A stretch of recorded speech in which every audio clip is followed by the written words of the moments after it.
आज के लोग पशुपति नाथ के व्रत को भी लोगों ने आडंबर बना दिया।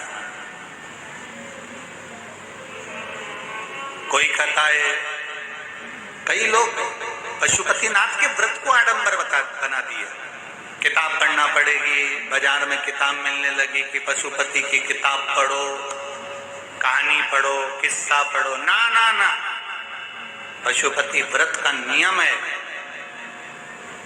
पहला व्रत उठाइए, सोमवार का दिन हो, आज सोमवार का व्रत रहता है ये पहला व्रत। जिस भी सोमवार को तुम उठाओ, बाबा के भरोसे पर उठाना, उससे विनती कर कर पूजा की थाली लगाओ, अभिषेक का सामान रखो, मंदिर में जाकर पूजा अर्चना करो, अर्चना पूजा करके बाबा से प्रार्थना करो, आज मेरा पहला पशुपति व्रत है, आप संभालो।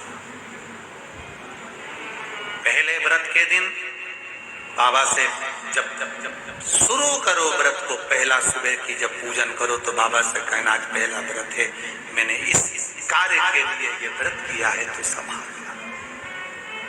शाम के समय जिस पूजन की थाली को लेकर गए हो, उसी पूजन की थाली को शाम को वापस लेकर जाना। उसमें 6 दिए प्रसाद मीठे का जो घर में बनाओ, बाजार का मिठाई नहीं, घर में तुम हलवा बनाओ, चाहे तुम खीर बनाओ, चाहे तुम मीठा भात बनाओ, चाहे तुम मीठे चावल बनाओ, कुछ भी बनाओ, पर घर में बना होना चाहिए मीठा। प्रसाद को 3 हिस्से कर कर मंदिर लेकर मत जाना, प्रसाद को एक ही पात्र में लेकर जाना। मंदिर में जाके 6 दिए को जमीन पर रख दो, बाबा की पूजन अर्चना, पहले 6 दिए में से 5 दिए जला लो, बाबा की पूजा अर्चना कर लो, बाबा की प्रसाद के 3 हिस्से कर दो, 2 हिस्से मंदिर में रखो, 1 हिस्सा थाली में, और 1 दिया जो जमीन पर रखा है, जो जलाया नहीं है, उसको उठा के थाली में रखो। बाबा से प्रार्थना करो, आज मेरा पहला व्रत आप स्वीकार करना। पूजा करके बाबा से घर आओ, घर में जब प्रवेश करो, अंदर की ओर जाओ, बाहर अपने सीधे हाथ की ओर बैठ जाओ, घर की ओर मुख करो, अपनी चौखट की ओर, घर की ओर मुख करिए, सीधे हाथ की ओर बैठ जाइए।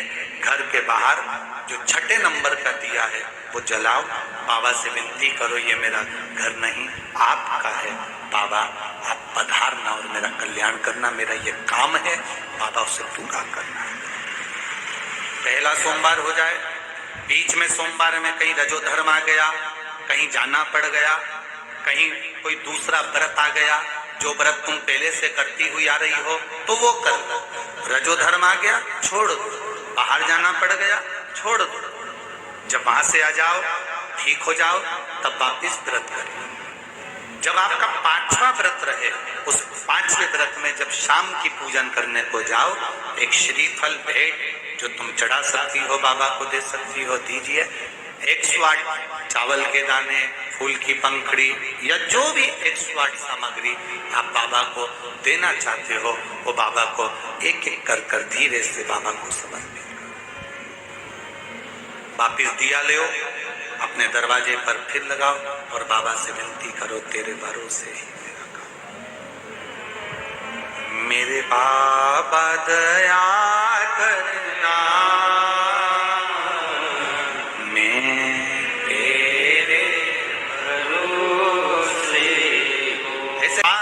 व्रत पूर्ण करके बाबा से कहकर अपने घर पर दिया लगाकर जो प्रसाद का एक हिस्सा लेकर आते हो, उस प्रसाद के हिस्से में से किसी को नहीं देना है।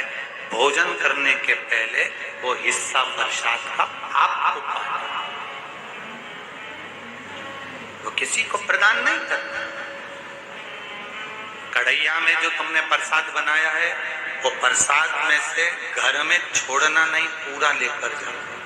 ये नहीं कि मैं बच्चों के लिए थोड़ा छोड़ देती हूँ और बचा हुआ आधा ले जाती हूँ, ना, उतना ही बनाना जितना बाबा के दरवाजे पर लेकर जाता है। क्यों? कढ़ैया में से आधा छोड़कर आधा लेकर जाते हो तो प्रसाद का हिस्सा तो वही हो जाता है, इसलिए बाबा उसे स्वीकार नहीं करते, क्योंकि तुमने अपने बच्चों का हिस्सा पहले रख दिया, अपने परिवार का हिस्सा पहले रख दिया। उसको ना, जितना बनाओ उतना ही जितना बाबा के दरवाजे लेकर जाता है।